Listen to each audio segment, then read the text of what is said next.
আমাদের সন্তানদের ভবিষ্যতের জন্য এখনই কার্যকর ব্যবস্থা নিতে হবে। জাতিসংঘের সামনে বাংলাদেশের অন্তর্বর্তীকালীন সরকারের প্রধান উপদেষ্টা অধ্যাপক ডক্টর মোহাম্মদ ইউনূসকে হেনস্থা করতে বিভিন্ন দেশ থেকে দলবল নিয়ে নিউ ইয়র্কে এসে ঘাঁটি গেড়েছিলেন আওয়ামী লীগ নেতা নিঝুম মজুমদার। উল্টো এখন মামলার আসামি হয়ে নিউ ইয়র্কে এক জায়গা থেকে আরেক জায়গায় পালিয়ে বেড়াচ্ছেন আওয়ামী বুদ্ধিজীবী হিসেবে হারপিক মজুমদার নামে পরিচিতি পাওয়া নিঝুম মজুমদার।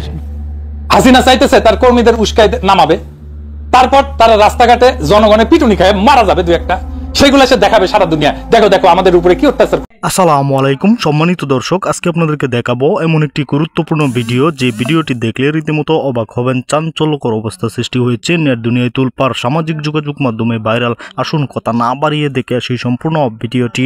1 সেকেন্ডও না টেনে পুরো ভিডিওটি দেখবেন। চ্যানেলে নতুন হলে সাবস্ক্রাইব করে রাখবেন পরবর্তী আপডেট পাওয়ার জন্য।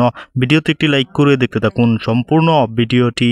আমাদের সন্তানদের ভবিষ্যতের জন্য এখনই কার্যকর ব্যবস্থা নিতে হবে। জাতিসংঘের সামনে বাংলাদেশের অন্তর্বর্তীকালীন সরকারের প্রধান উপদেষ্টা অধ্যাপক ডক্টর মোহাম্মদ ইউনূসকে হেনস্থা করতে বিভিন্ন দেশ থেকে দলবল নিয়ে নিউ ইয়র্কে এসে ঘাঁটি গেড়েছিলেন আওয়ামী লীগ নেতা নিঝুম মজুমদার। উল্টো এখন মামলার আসামি হয়ে নিউ ইয়র্কে এক জায়গা থেকে আরেক জায়গায় পালিয়ে বেড়াচ্ছেন আওয়ামী বুদ্ধিজীবী হিসেবে হারপিক মজুমদার নামে পরিচিতি পাওয়া নিঝুম মজুমদার। ঘন ঘন ঠিকানাও বদল করতে হচ্ছে তাকে। যুক্তরাষ্ট্রে আওয়ামী লীগ ও বিএনপির একাধিক নেতাকর্মী এবং নিউ ইয়র্কে কর্মরত বাংলাদেশের বিভিন্ন গণমাধ্যমের প্রতিনিধিদের সঙ্গে কথা বলে এ তথ্য জানা গেছে।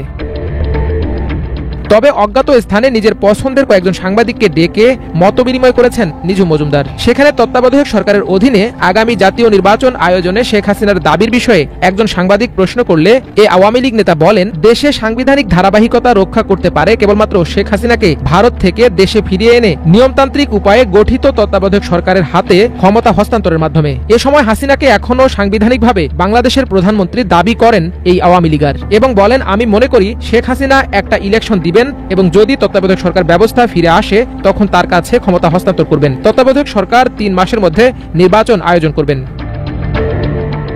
আওয়ামী লীগ ও বিএনপির কয়েকজন নেতার সঙ্গে কথা বলে জানা গেছে, এবারের জাতিসংঘের 80তম সাধারণ অধিবেশনে সরকারের উপদেষ্টা ও কূটনীতিকদের বাইরেও বিএনপি, জামায়াতে ইসলামী ও এনসিপির 6 জন নেতা অংশ নেয়ার ঘটনা রাজনৈতিক দলগুলো বেশ গুরুত্বের সঙ্গে নেয়। যুক্তরাষ্ট্রের প্রধান উপদেষ্টা ও তার সফর সঙ্গী রাজনৈতিক নেতাদের নাজেহাল করার জন্য আওয়ামী লীগ ব্যাপক প্রস্তুতি নেয়। দেশ থেকে পালিয়ে গিয়ে ভারতের আশ্রয়ে থাকা দলটির নেত্রী শেখ হাসিনা আওয়ামী লীগের যুক্তরাষ্ট্র শাখার নেতাদের ফোন করে প্রকাশ্যে হামলা ও বিশৃঙ্খলা সৃষ্টির নির্দেশ দেন।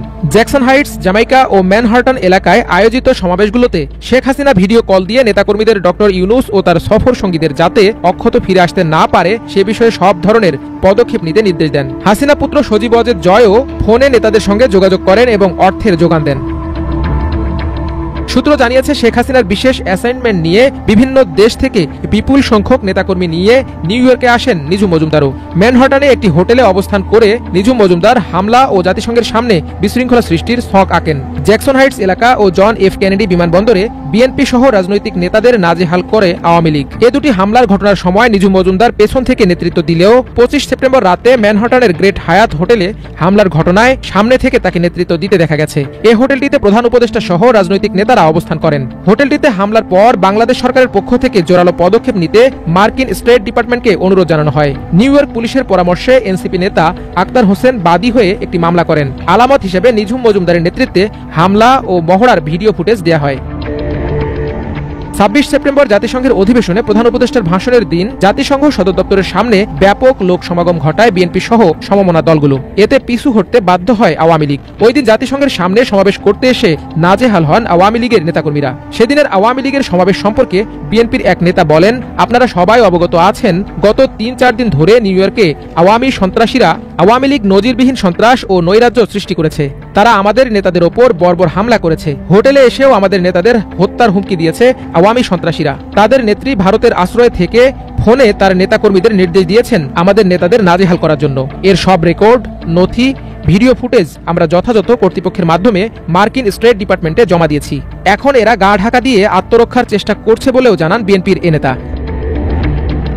আওয়ামী লীগের একজন নেতা নাম প্রকাশ না করার শর্তে আমার দেশকে বলেন, আমরা দেশে আমাদের নেতাকর্মীদের উপর হামলা ও নির্যাতনের ঘটনায় বেশ কিছু বই ও লিফলেট ছাপিয়েছিলাম। বিভিন্ন দেশের মানবাধিকার কর্মীদের নিয়ে নিঝুমদা জাতিসংঘের সামনে এগুলো বিতরণ করবেন এমন পরিকল্পনা ছিল, কিন্তু দাদা আসতে পারেননি। তার আগেই আমাদের মারধর করে তাড়িয়ে দেওয়া হয়েছে।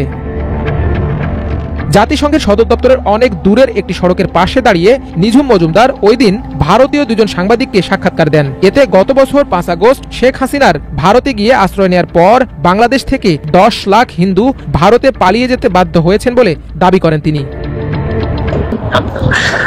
আমি এই মুহূর্তে আছি প্যারিসে, ফ্রান্সের রাজধানী।